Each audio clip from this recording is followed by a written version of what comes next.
온라인 명품 커머스 이 팟패치라는 기업인데 여기가 이제 상장 폐지 루머가 돌고 있습니다. 그래서 오늘 개장 전에 실적 발표 있었는데 이 실적 발표도 돌연 취소했고요.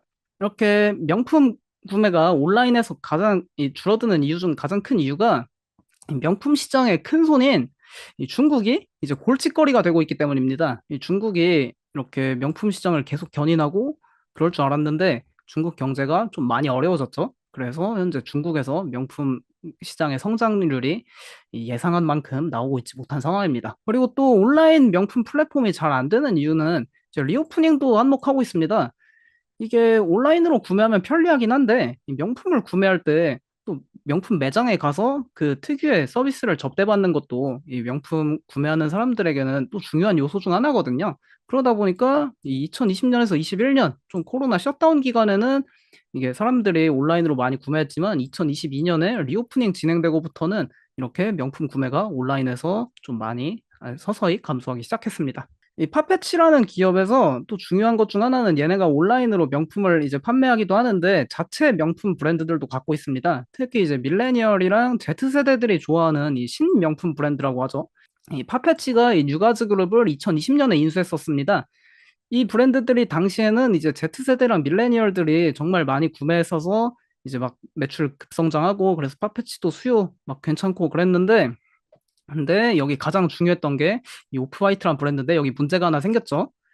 이 오프화이트의 창립자가 버지라블로라고 루이비통의 이제 2018년부터 2021년까지 그 최고 수석 디자이너였던 분입니다. 근데 이분이 2021년에 그 심장암으로 되게 이른 나이에 돌아가셨습니다. 거의 세계 최고의 이제 디자이너, 차세대 디자이너로 그 꼽혔었는데 이분이 만들던 이 오프화이트 브랜드가 이분 돌아가시고부터는 좀 뭐 디자인도 별로고 뭐 그렇다는 논란이 많으면서 이게 조금 많이 어려워졌습니다.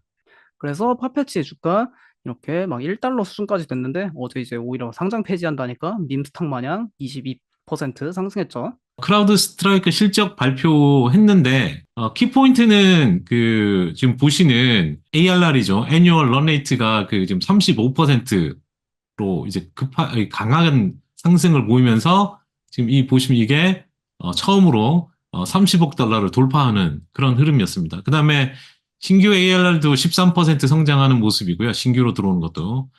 또 하나는 그 신제품의 어떤 반향도 있었고, 그게 뭐 XDR 플랫폼이나 클라우드 보안 쪽에도 괜찮았고, 잘 실행되고 있고, 성장도 견고하게 유지되는 그런 모습입니다. 그 다음은, GLP-1, 뭐 특히 이제 이 다이어트와 관련된, 소위 말한 체중 감량과 관련된, 이 부분, 모건 스탠리에서 만약 그 미국 인구의 5에서 10% 정도만 GLP-1 약물을 복용한다고 가정하면 요런 이쪽 스낵이나 약간 달달한 음료나 뭐 주류, 패스트푸드 지출에 한 1, 2에서 1, 2% 정도 영향을 미친다고 하는데 여기 비만인 쇼핑객하고 비만이 아닌 쇼핑객의 이 차이예요. 그러니까 허쉬 같은 경우는 13%나 차이 나죠. 그러니까 비만 아닌 사람은 초콜릿 안 먹는.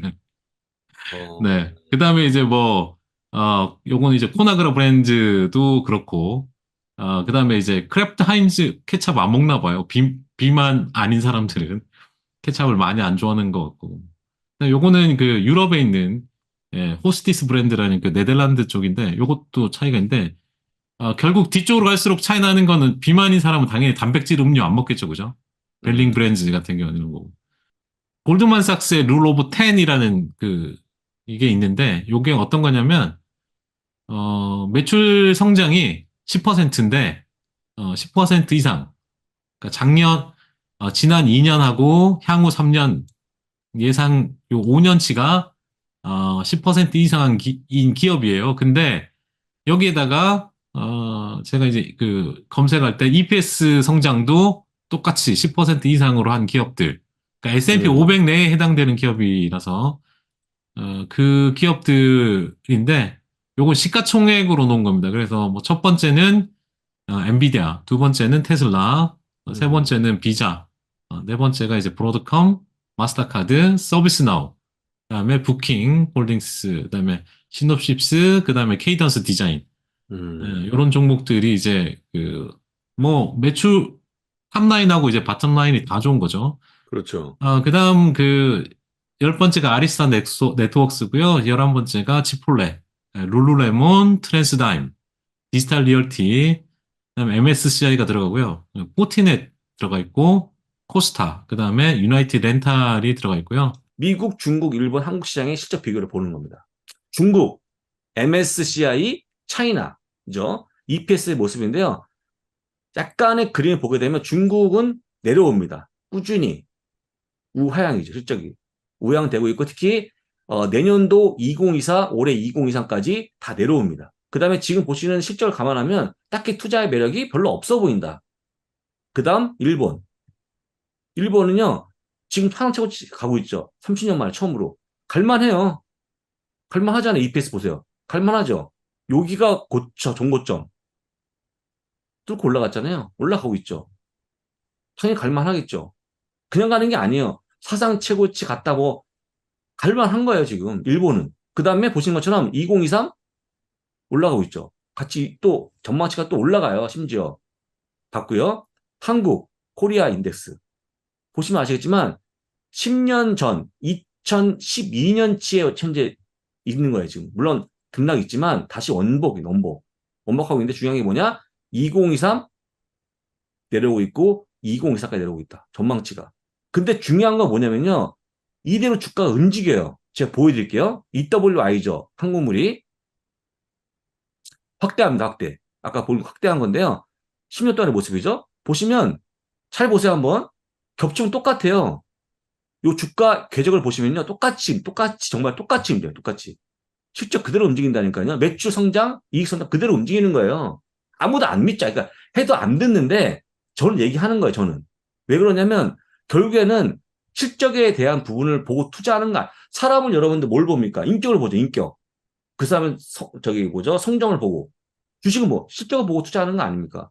그 다음에 여러분들 미국 볼까요? 미국? 이러죠. 이러니까 사상 최고치 가는 거죠. 이거 같이 사회했던 분 놀래요. 사회자가. 이렇게 EPS 올라갔냐고. 그냥 올라간 게 아니에요. 시장이.